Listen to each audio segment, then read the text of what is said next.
Então, boa noite, apaixonadas por livros. Nós vamos dar início nessa jornada, começando hoje com o livro 12 Regras para a Vida, do Jordan Peterson. O Jordan, gente, ele é um autor que ou você ama ou você odeia. Ele não é uma pessoa que você fica meio morna com ele, não, sabe? E ele é um psicólogo extremamente estudioso que tem a sua opinião e que a sua opinião bate muito de frente com o momento atual da sociedade. Então, quando você vai estudando mais para frente ali nesse livro, ele vai falar sobre essa masculinidade hoje, que a sociedade vai tirando essa masculinidade e transformando os homens, tirando essa força do masculino, então ele vai aprofundar muito sobre isso. E muitas pessoas, por não estudarem ele profundamente, julgam ele como sendo, taxam ele como sendo machista. Por que algumas pessoas taxam? Porque não estudam o Jordan com profundidade, tá? Eu sou da turma que é apaixonada pelo Jordan, por quê? Primeiro, porque ele é extremamente estudioso, ele estuda pessoas que eu admiro, então ele já tem a minha admiração por isso. Eu acho ele ousado, ele tem a coragem de expressar no momento que a gente está vivendo, que muitas pessoas têm esse receio de expressar sobre o que pensa, então ele já ganha minha admiração também. Hoje, na nossa aula, eu vou falar um pouquinho sobre o prefácio, sobre a introdução e sobre o capítulo 1. E nas próximas, a gente vai estudar um capítulo por mês. Eu separei algumas coisinhas aqui para poder falar. Então, eu vou ler alguns parágrafos que eu acho importante e aí eu vou abrir aqui, vou falando. Se vocês quiserem fazer perguntas, aí vocês podem mandar tanto no chat quanto no final da aula, quando eu parar de gravar também. Então, para quem quiser ir acompanhando também, eu vou começar ali, vou começar com o prefácio na página 13. Quem quiser acompanhando no livro, pode ir olhando aí também e já marcando. O que que eu sugiro, gente? Pessoas apaixonadas por livros, converse com o seu livro. Pega o seu livro, rabisca ele mesmo, escreva, faça perguntas. Às vezes tem uma palavra ali que você não entende, vai lá no dicionário, olha essa palavra, converse com o autor do livro, sabe? Tem um livro vivo, e não aquele livro que você, nossa, não posso massar essa paginazinha aqui. O livro ele quer ser útil na sua vida, então dê essa utilidade para ele. Então vamos lá, página 13, falando sobre ideologias. Quando ele fala aqui sobre ideologia, eu lembro muito do Bert, porque o Bert chegou um momento da vida que ele era padre, que ele estava na África do Sul, que ele se depara com um momento que ele notou que a ideologia era mais importante do que as pessoas. Foi nesse momento ali que ele começa a ponderar: será que isso que eu estou fazendo é realmente algo que vai contribuir? Porque ele se deparou muito com isso, com ideologias. E o Jordan traz uma questão sobre ideologia que é sensacional. Então vamos lá, está na página 13 do prefácio. Ideologias são ideias simples, disfarçadas de ciência ou filosofia, que pretendem explicar a complexidade do mundo e oferecer soluções para aperfeiçoá-las.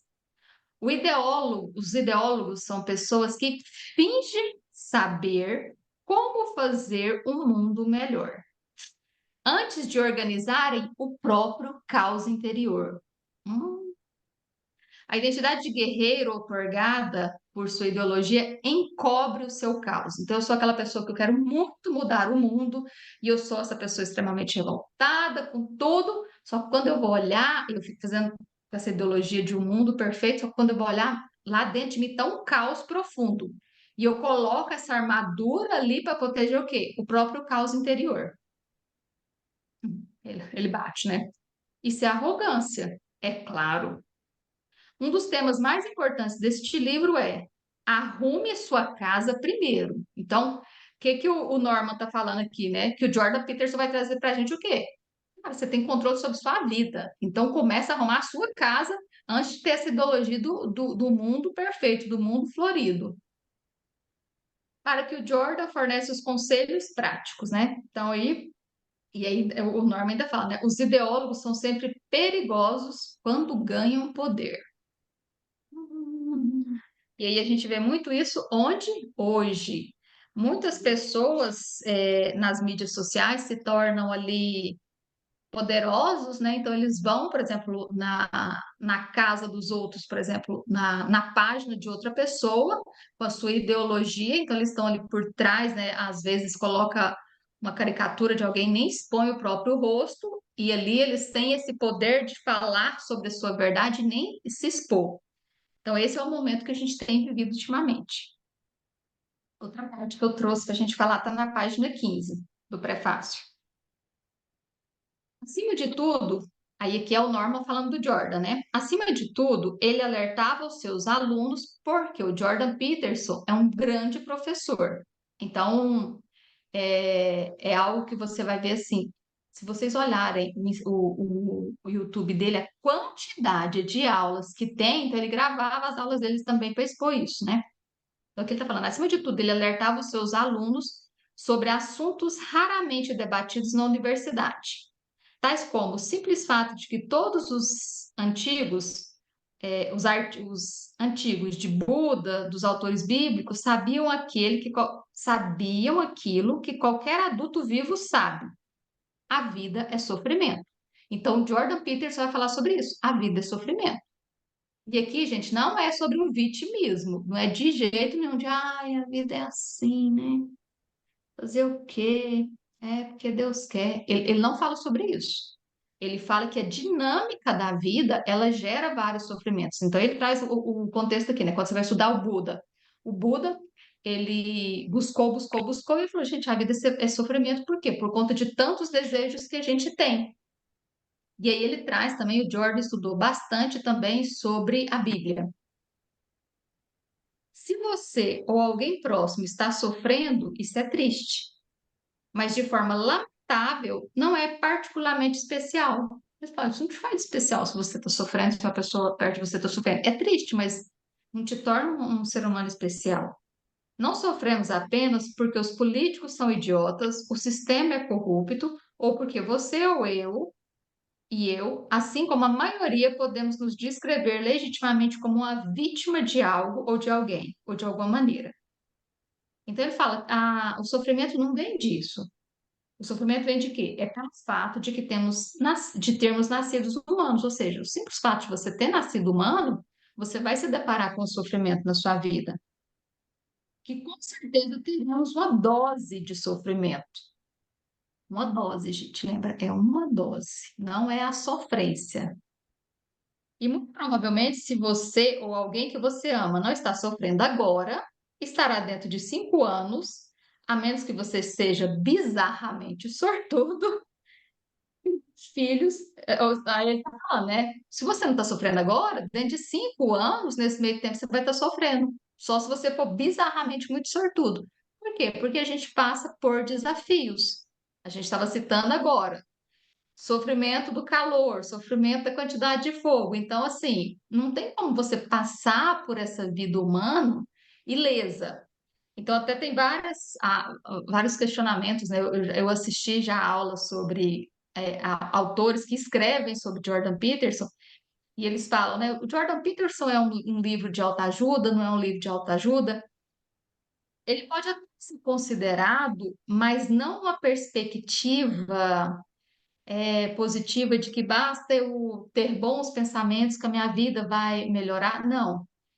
É uma autoajuda no sentido de tenha autoconsciência da sua vida, se torne autor da sua vida, encare a vida como um adulto. Ele traz muito isso que o Bert fala também, né? Você é adulto, a vida é desse jeito mesmo, assim.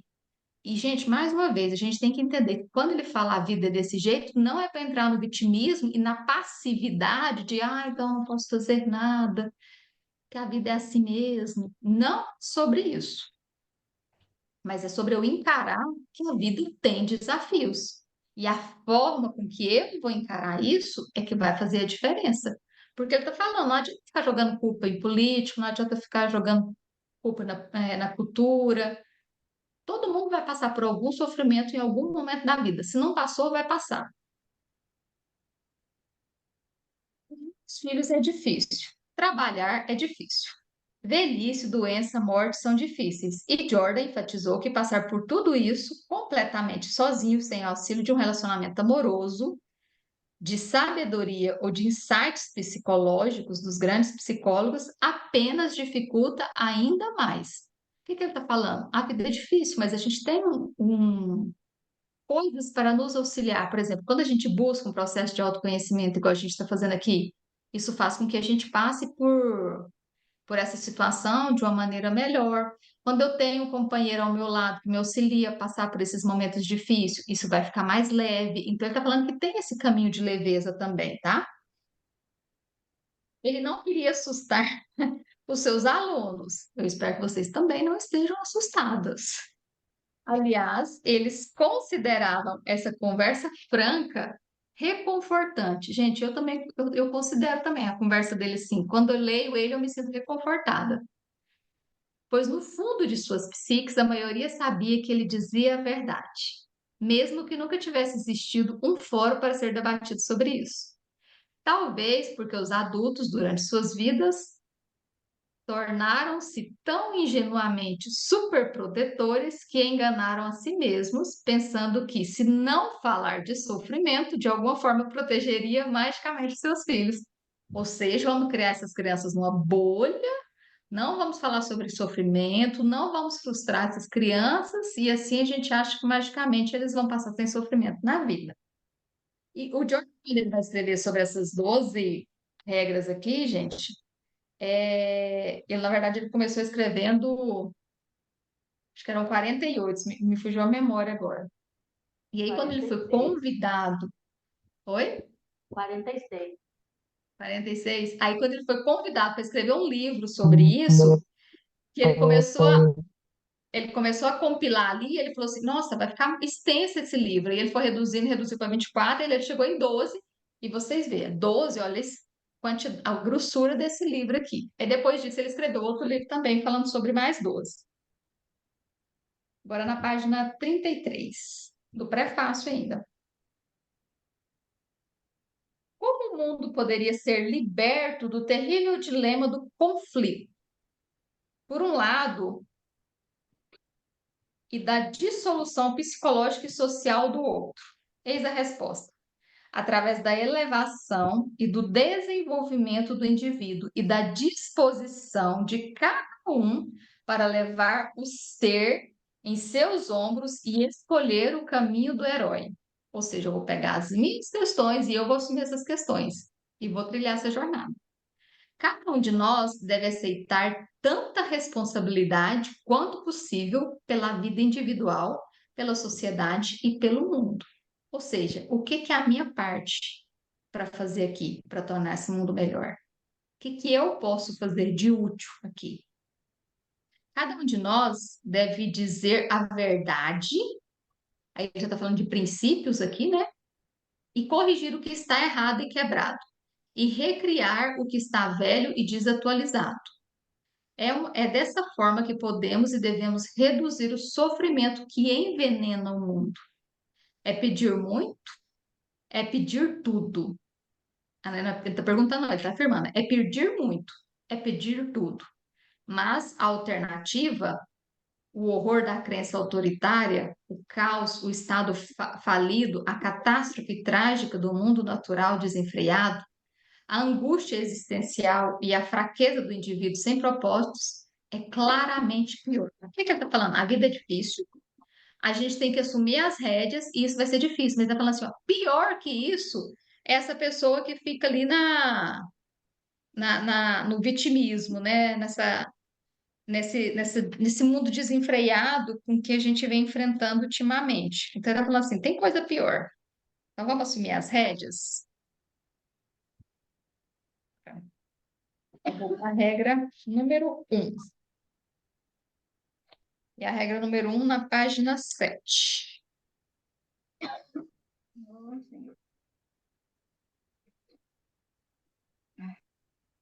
Aqui ele vai falando sobre a lagosta, né? Então ele trabalha muito com analogia, que é uma forma que eu adoro, que eu acho que é super fácil da gente aprender.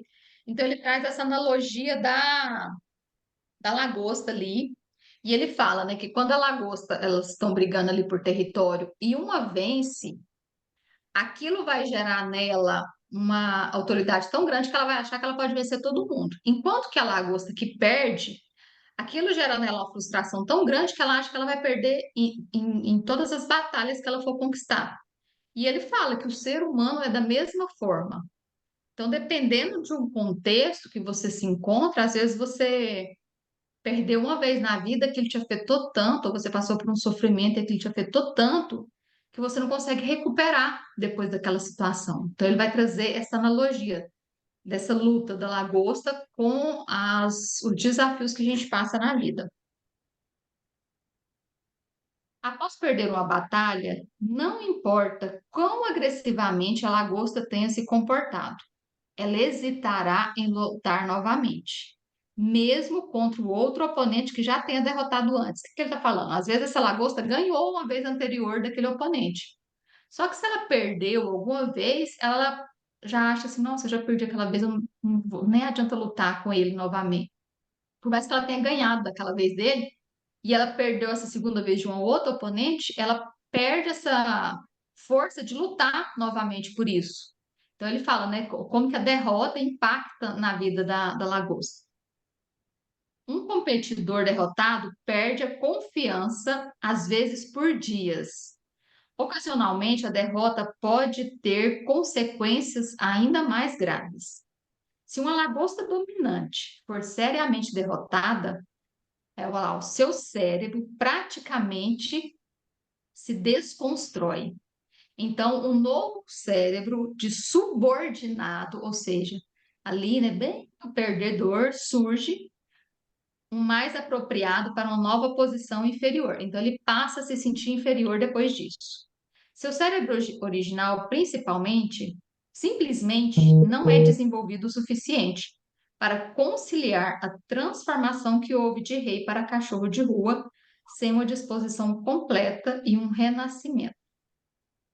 Qualquer um que tenha experimentado uma transformação dolorosa após uma derrota grave no amor ou na carreira, pode sentir algum tipo de afinidade com aquele crustáceo outrora vitorioso. Então, o que acontece, por exemplo, passa por uma grande desilusão amorosa e a pessoa perde essa capacidade até de sonhar, porque acha, se aconteceu com aquele ali, pode acontecer com qualquer outro, e aí a pessoa nem se motiva a viver algo novamente, porque ela criou aquela realidade dentro da mente dela, de, vai acontecer novamente. Ele fala aqui sobre a neuroquímica da derrota e da vitória. O cérebro de uma lagosta perdedora difere de forma importante daquela de uma vencedora.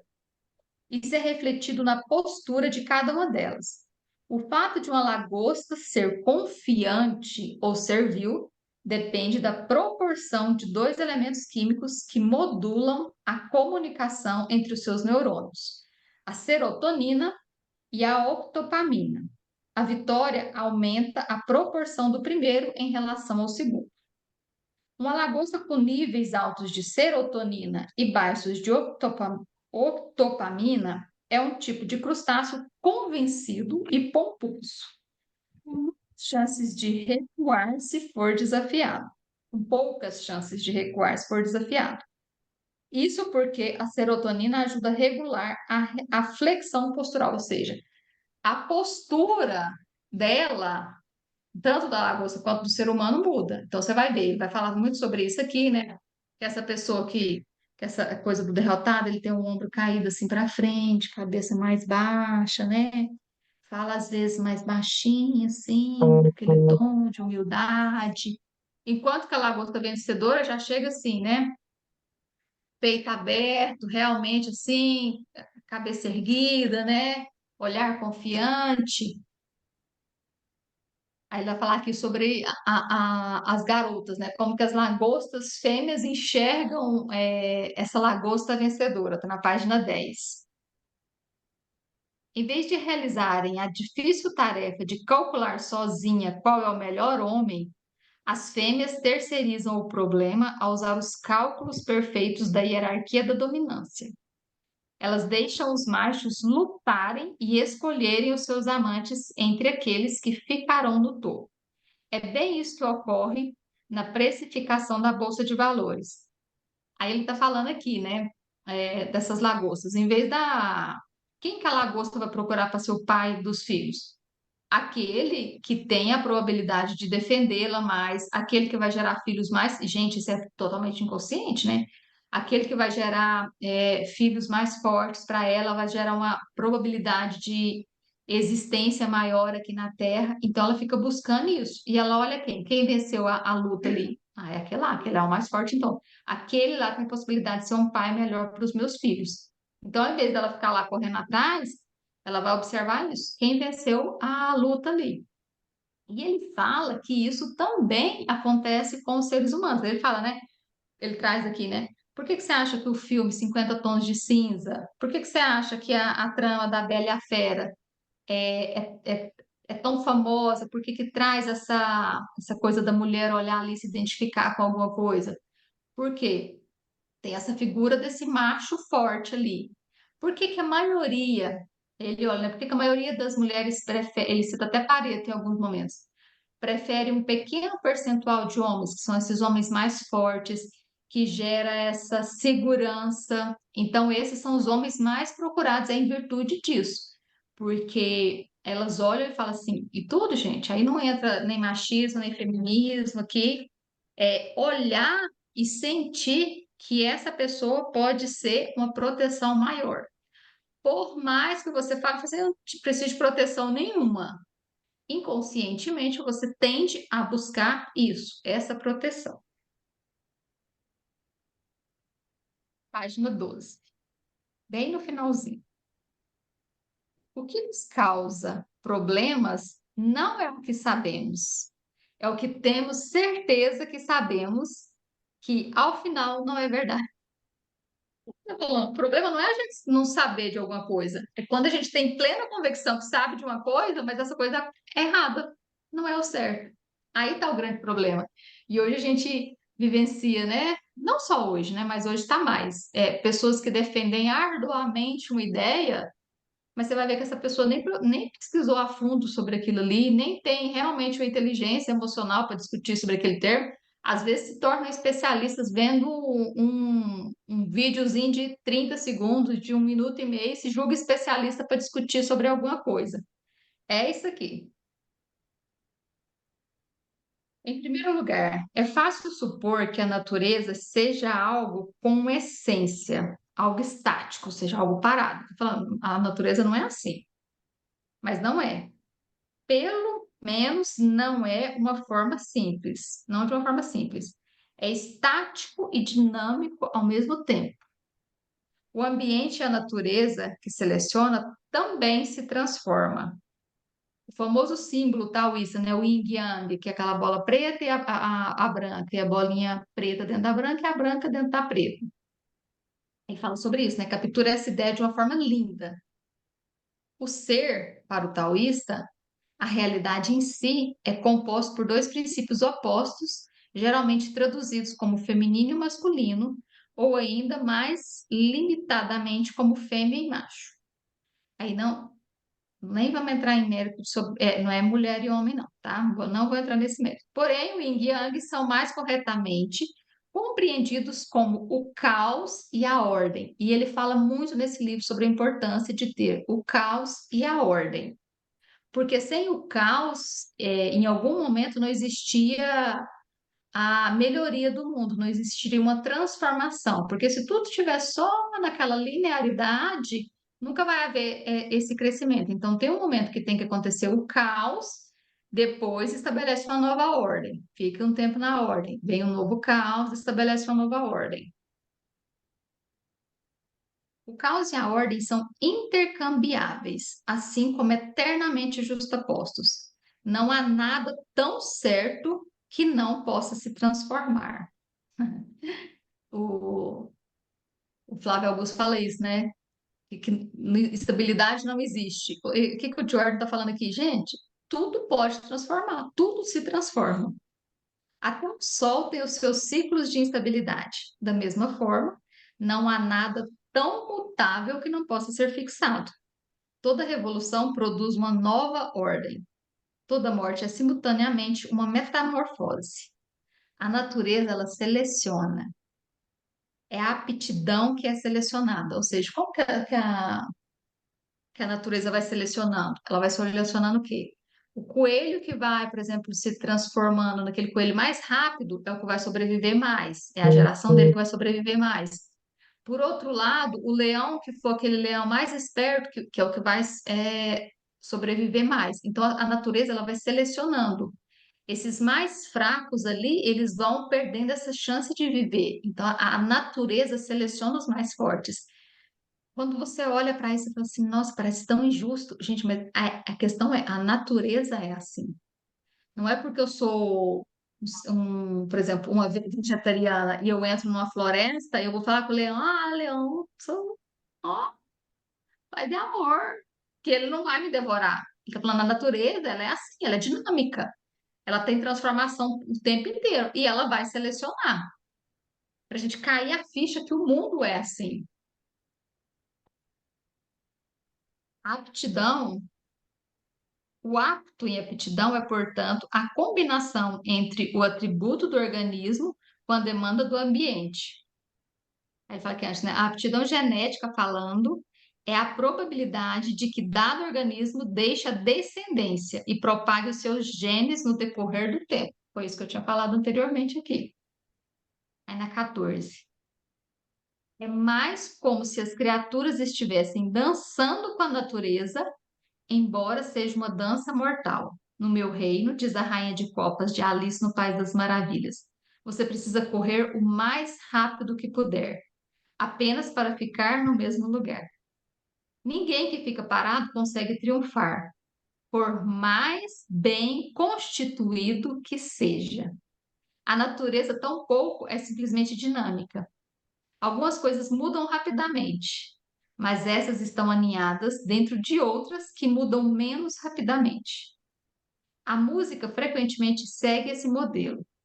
As folhas mudam mais rapidamente do que as árvores, e as árvores do que as florestas. Então, ele tá falando, né? Existe uma dinâmica ali. Tem coisas que mudam muito rápidas, outras que demoram um pouco mais e outras mais ainda. Então, ele está falando, dentro, vamos imaginar a floresta. A floresta vai demorar muito para ter essa mudança, mas uma árvore demora menos tempo que a floresta. E as folhas de uma árvore, menos tempo ainda, ou seja, de uma estação para outra, as folhas vão transformar. As árvores vão demorar mais anos. A natureza em si, toda a floresta, vai demorar mais tempo ainda. Mas está em transformação. É isso que ele está falando. Por mais que a árvore esteja ali quietinha, parada, fixada, está em transformação o tempo inteiro. 15. Tudo o que importa sob uma perspectiva darwinista é a permanência e a hierarquia de dominância.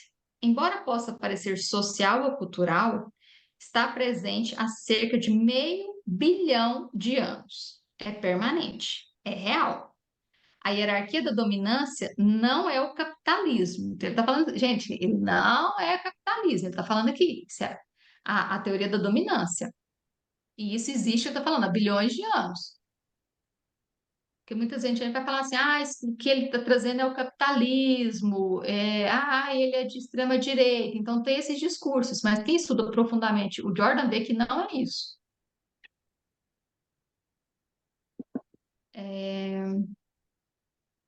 Tampouco é o comunismo, não é o complexo militar industrial, não é o patriarcado, eu estou falando aqui tudo que não é.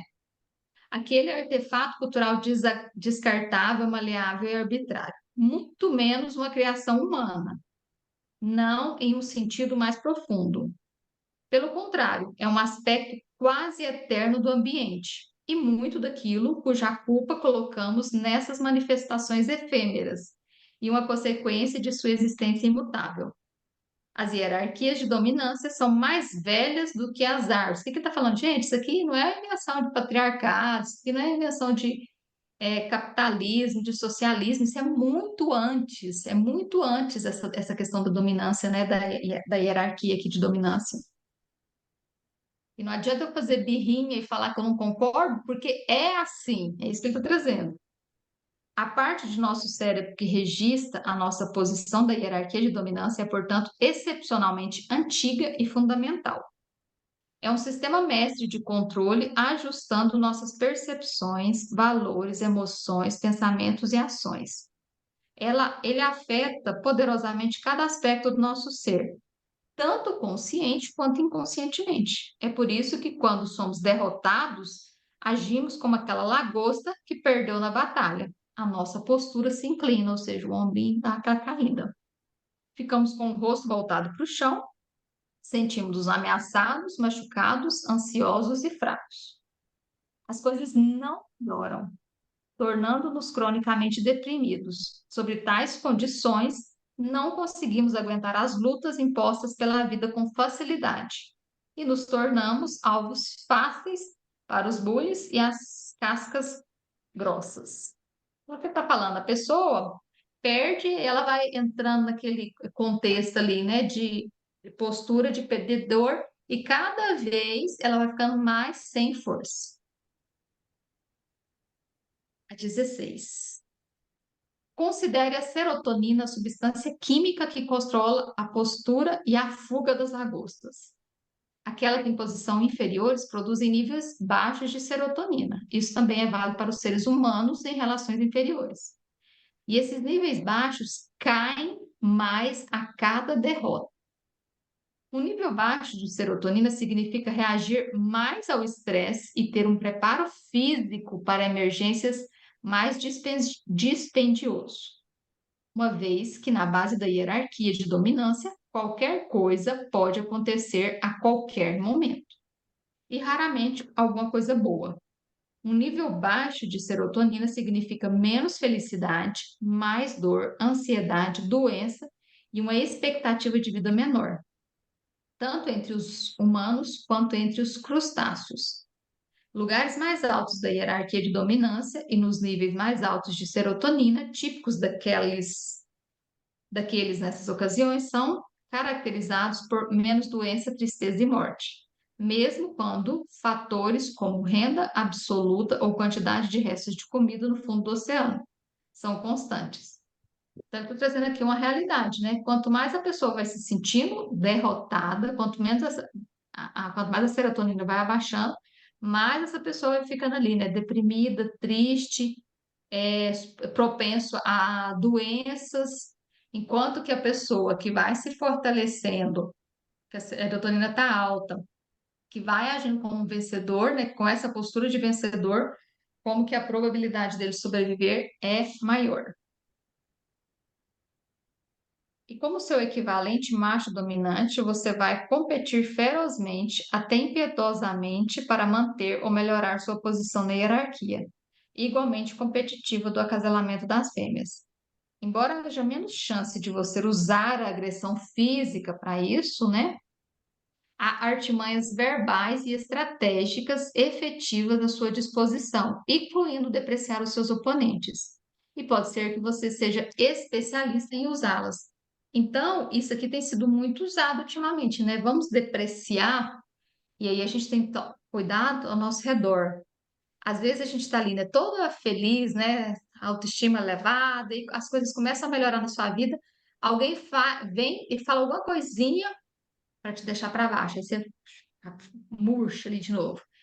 Aí você dá aquela melhorada, a pessoa fala mais alguma coisinha, aí você vai abaixando, abaixando, e cada vez você vai ficando o quê? Mais fraco. Então é sobre isso que ele está falando. Tem muito esse poder da depreciação, é utilizado para quê? Para deixar esse oponente mais fraco. Quando eu falo oponente, gente, não significa assim um inimigo, não, tá? Mas é a gente observar, até mesmo dos círculos que a gente convive. Tá convivendo num círculo ali em que todo mundo tá nesse nível bem baixo, a pessoa vai fazer o quê? Vai trazer você cada vez mais para baixo também, para quê? Porque você não vai demonstrar, tá todo mundo perdedor ali, tá mais tranquilo, a gente tá todo perdendo junto. Do que se um começa a fazer esse movimento de destaque, vai mostrar para as outras pessoas que não estão fazendo o mesmo movimento essa incapacidade delas. Então, por isso, essa necessidade está sempre puxando os outros ali para baixo também. E aí lembra ali da hierarquia da dominância, né? Quanto mais pessoas ali para baixo, é como se fosse a probabilidade de viver fosse maior. Não literalmente, tá? Por outro lado, se tiver um status nas posições inferiores, seja macho ou fêmea, você não tem onde morar, nem um lugar bom, sua comida é terrível, quando não está passando fome, você tem péssimas condições físicas e mentais, desperta o mínimo interesse romântico nos outros, a menos que estejam tão desesperados quanto você, tem mais chance de ficar doente, envelhecer rapidamente e morrer jovem.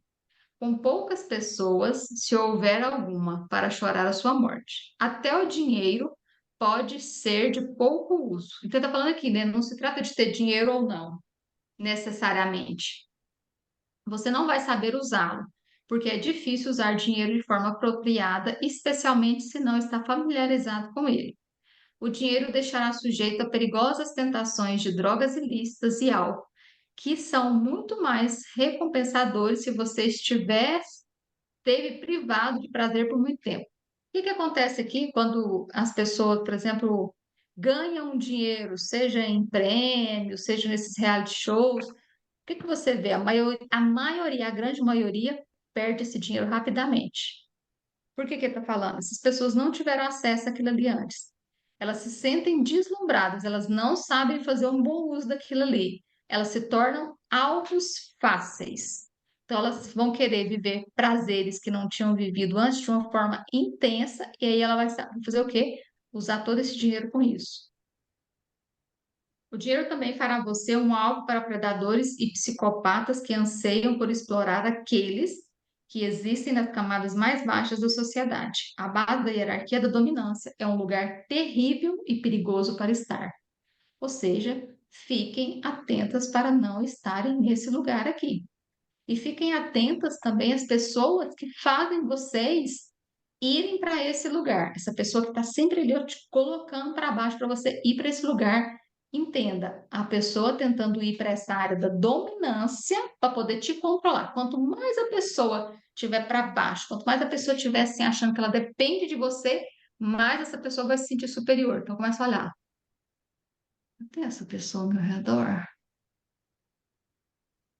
Os meus círculos que eu convivo, tem pessoa que eu vejo que está sempre me depreciando? Comecem a ficar atentas a isso. A parte ancestral do nosso cérebro, especialista em avaliar a dominância, observa como você é tratado por outras pessoas. Com essa evidência, fornece uma determinação do seu valor e lhe designa um status. Se você é julgado pelos seus iguais como de pouca importância, a calculadora restringe a disponibilidade de serotonina. Isso faz com que você fique muito mais reativo física e psicologicamente a qualquer circunstância ou evento que possa produzir emoção, especialmente se for negativo. Ou seja, você já está preparado para o pior perto daquelas pessoas ali. Você já está reativa, né? Você já sabe que a qualquer momento a pessoa vai vir ali te deixar para baixo. Essa reatividade lhe é necessária. As emergências são comuns na base e você deve estar pronto para sobreviver. Infelizmente, essa hiperreação, né? Ou seja, se você estiver a todo momento nesse lugar sofrendo esse tipo de pressão, com essas pessoas te depreciando, o que que eu tô falando? É quando você tem muito disso, esse estar alerta constantemente consome muito o seu precioso recurso energético e físico. Ou seja, aquela pessoa que eu tenho alguém em casa que é assim, eu não posso descansar nem em casa, eu não tenho esse momento de relaxamento ali, né? De poder descansar, porque eu tô sentindo que a todo momento eu vou ser atacada. Então é cansativo e vai gastando as energias que você usaria lá na sua velhice, por exemplo, você está gastando agora. Porque se você relaxar, o medo que tem eu estou correndo risco de vida, então eu preciso estar apreensiva a todo momento. Eu preciso estar me protegendo a todo momento. Essa reação é que todos nós chamamos de estresse e de forma alguma é somente ou até mesmo primordialmente psicológica. Ela é um reflexo das restrições genuínas às circunstâncias infelizes. Ao operar na base, a antiga calculadora do cérebro entende que até mesmo o menor impedimento inesperado pode produzir uma cadeia incontrolável de eventos negativos, com os quais você terá de lidar sozinho, uma vez que os amigos prestativos são, de fato, raro nas posições à margem da sociedade. Assim, você vai sacrificar continuamente o que poderia guardar fisicamente para o futuro, gastando em atenção aumentada e na possibilidade de ação de pânico imediata no presente. Quando você não sabe o que fazer, você deve estar preparado para fazer qualquer coisa, caso seja necessário. Ou seja, você está em constante luta e fuga. É tipo assim, eu não posso descansar, eu não posso dormir direito, eu tenho que estar sempre alerta. Então, é exaustivo estar nesse lugar. O mau funcionamento, na página 18. No entanto, às vezes o mecanismo da calculadora pode não funcionar. Hábitos errados de sono, o que eu falei, alimentação, podem interferir em seu funcionamento. A incerteza pode fazer o sistema entrar em um ciclo. O corpo, como com suas várias partes, precisa funcionar como uma orquestra, bem ensaiada. Cada sistema deve tocar sua parte corretamente no tempo exato, ou haverá barulho e caos. E por esse motivo é que a rotina é tão necessária. Então, aqui ele vai falar sobre a importância de manter hábitos, né? Quem está comigo aqui há algum tempo sabe, né? Nós já estudamos livros sobre hábitos, então ele está falando da importância da gente manter hábitos saudáveis, de ter essa hora certa para levantar, de ter uma rotina que vai te preparar mais para a vida. Então, ele vai falar aqui na página 19 sobre essa importância de bons hábitos, tá? Na página 23, há vários sistemas de interação entre o cérebro, o corpo e o mundo social que podem ficar presos em ciclos de feedback positivo. As pessoas deprimidas, por exemplo, podem começar a se sentir inúteis e incomodadas, assim como aflitas e magoadas. Isso faz com que se distanciem de qualquer contato com amigos e familiares. Isso as torna ainda mais solitárias e isoladas, com mais chance de se sentirem inúteis e incômodas. Então, distanciam-se mais. Dessa maneira, a depressão aumenta e é amplificada. Então, o que está falando do processo? A pessoa começa ali no processo de depressão, ela sente que ela está incomodando os outros, ela sente que ela não tem utilidade na vida dos outros. Então, cada vez mais ela vai se afastando das pessoas. Não, estou atrapalhando, estou atrapalhando, estou atrapalhando. E ela vai afastando, afastando, afastando, até o momento que ela se torna o quê?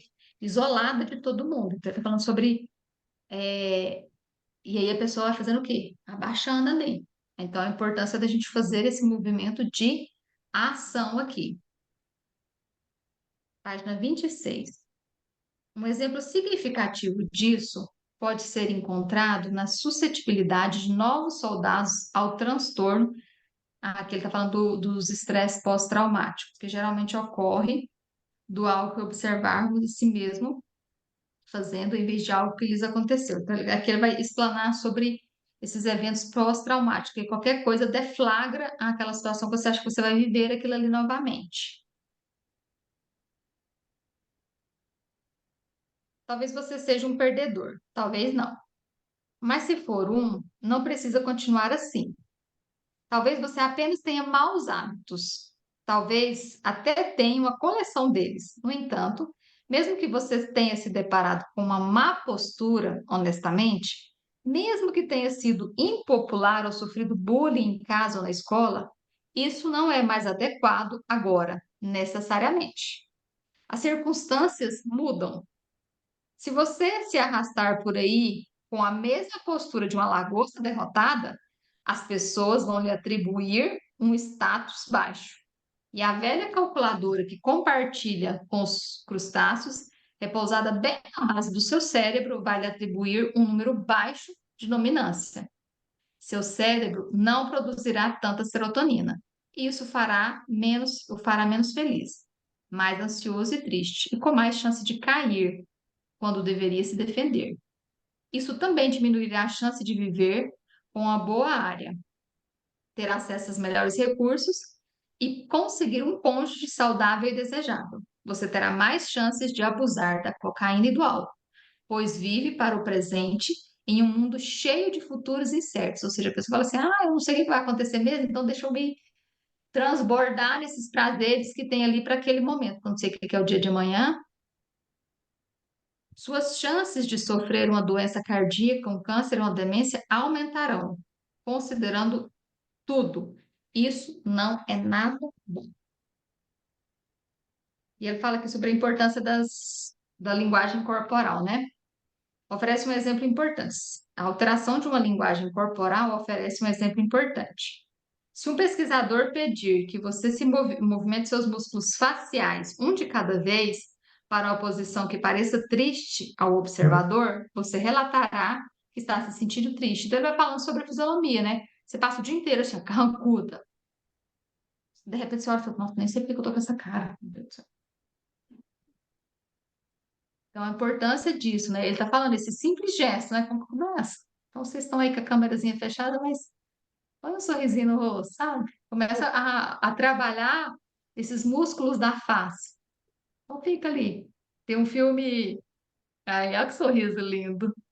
Tem o filme Comer, Beber, Comer, Rezar e Amar, que a menina vai fazer. Ai, não lembro se ela está na Indonésia. E aí tem uma meditação que o guru dela fala, né? É para você ficar não sei quantos minutos sorrindo, que é bom para o fígado. A meditação é sentar e sorrir. Sorrindo. E aí começa a prestar atenção, gente. Eu lembro até hoje, isso me marcou muito. Eu era advogada na época. E como eu trabalhava em ambientes assim que eu tinha que gerar respeito, eu achava que para gerar respeito eu tinha que estar com a cara amarrada, eu vivia constantemente com a cara amarrada mesmo, né? Tipo assim, não mexe comigo não, tô pronta para briga. E aí, um dia, fazendo uma viagem acho que para Cuiabá, eu desci para tomar café e aí encontrei uma pessoa do RH lá, que a gente encontrou no café para tomar o café, né? Ele falou assim, olha, me responde uma coisa, ou essas mulheres que descem para tomar café, por que que vocês descem tudo com a cara amarrada? Foi que eu tomei ciência que eu já estava com a cara amarrada em todo lugar. Eu vivia tanto aquilo dentro da usina que eu tinha que gerar aquele respeito. Para gerar o respeito, eu tinha que estar com a cara feia, que eu levava isso para a vida. Eu comecei a ficar com a cara amarrada em todo lugar e sem perceber. É isso que a gente tem que olhar. Então, eu estava sempre na defensiva, tipo assim, ó, não mexe não, que eu tô pronta para briga. E aí você vai levando isso para a vida. Então, coloque um sorriso nesses rostos lindos aí. E caminhando para o final, página 28. Você pode contestar a posição inferior, é real. Ele está falando, né? Ah, você pode brigar, você pode falar que não concorda, mas isso que eu estou trazendo aqui é real. Estar na posição inferior é igualmente real. Uma mera mudança na postura é insuficiente. Ele está falando, não é só você mudar a postura.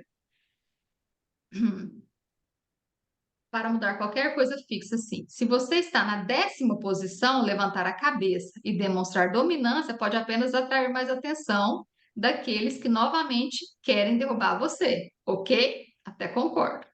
Mas levantar a cabeça, manter as costas eretas. Então, quem tiver aí, ó, já levanta essa cabeça, já deixa esses ombros para trás. É algo não somente físico, pois você não é apenas um corpo. Por assim dizer, você também é um espírito, uma psique. Levantar a cabeça fisicamente também significa, evoca e demanda erguê-la metafisicamente. Levantar a cabeça significa voluntariamente aceitar o fardo do ser. Seu sistema nervoso reage de uma forma totalmente distinta quando você enfrenta as demandas da vida voluntariamente. Ou seja, é isso que a vida tem para mim hoje? Eu vou dizer sim. Aí eu trago o Roland Garriga que fala muito sobre isso. A vida mandou um negócio, fala sim. Falar sim, gente, não significa ficar na passividade de, a vida é assim. É estilo assim, é isso, vida, que você tem para mim hoje? Ok, eu vou fazer um bom uso disso. Não é sobre, a vida mandou isso, então, né? É assim mesmo. Não é sobre isso. É essa postura ativa de, a vida me deu isso aqui hoje. E o que que eu vou fazer disso? Eu vou fazer o melhor. É tomar essa postura ativa. Levantar a cabeça significa voluntariamente aceitar o fardo do ser. O seu sistema nervoso reage de uma forma totalmente distinta quando você enfrenta as demandas da vida voluntariamente. É carregar sua cruz, sabe? Você reage a um desafio em vez de se preparar para uma catástrofe. Ah, que coisa linda. Você reage a um desafio ao invés de se preparar para uma catástrofe. Grifa isso, está na página 28.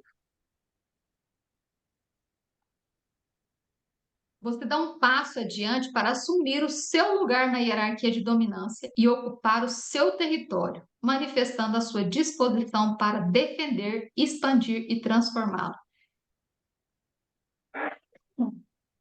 Independente de qualquer coisa que vocês estejam passando agora, pode ser que tenham pessoas passando por situações tranquilas e pode ser que tenham pessoas passando por um desafio muito grande. Independente do que seja, pegue isso, levante a cabeça, erga os ombros e pegue esse fardo. Fala, eu vou transformar isso.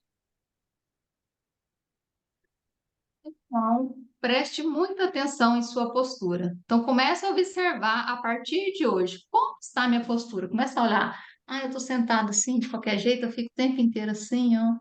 Começa a olhar a sua postura no dia a dia. Você vai andar, tá com o ombro curvado, cabeça baixa. Pare de se curvar e de ficar se arrastando. Fale o que pensa. Apresente os seus desejos como se tivesse direito a eles. Pelo menos o mesmo direito que os outros. Caminhe de cabeça erguida e olhe firmemente para frente. Ouse ser perigoso. Encoraje a serotonina a fluir plenamente atrás dos caminhos neurais, sedentos por sua influência calmante. As pessoas, incluindo você, passarão a pensar que você é competente e capaz, ou pelo menos não concluirão o contrário imediatamente. Encorajado pelas reações positivas que está recebendo agora, você começará a ser menos ansioso. Então, achará mais fácil prestar atenção às sutis dicas sociais que as pessoas trocam quando estão se comunicando. Isso vai lhe dar uma chance de conhecer pessoas, interagir com elas e impressioná-las. Fazendo isso, você não apenas aumentará as chances de que coisas boas lhe aconteçam, mas quando acontecer, parecerão melhores ainda. Dessa forma, fortalecido e encorajado, você poderá escolher abraçar o ser. Quando ele fala o ser, é o seu ser, sua essência. E trabalhar de forma continuada por sua continuidade e melhoria. Dessa forma, encorajado, você embarcará na jornada da sua vida, deixará a sua luz brilhar, por assim dizer, na colina celestial e buscará o seu destino de direito. E para finalizar, levante a cabeça e mantenha as costas eretas e os ombros para trás.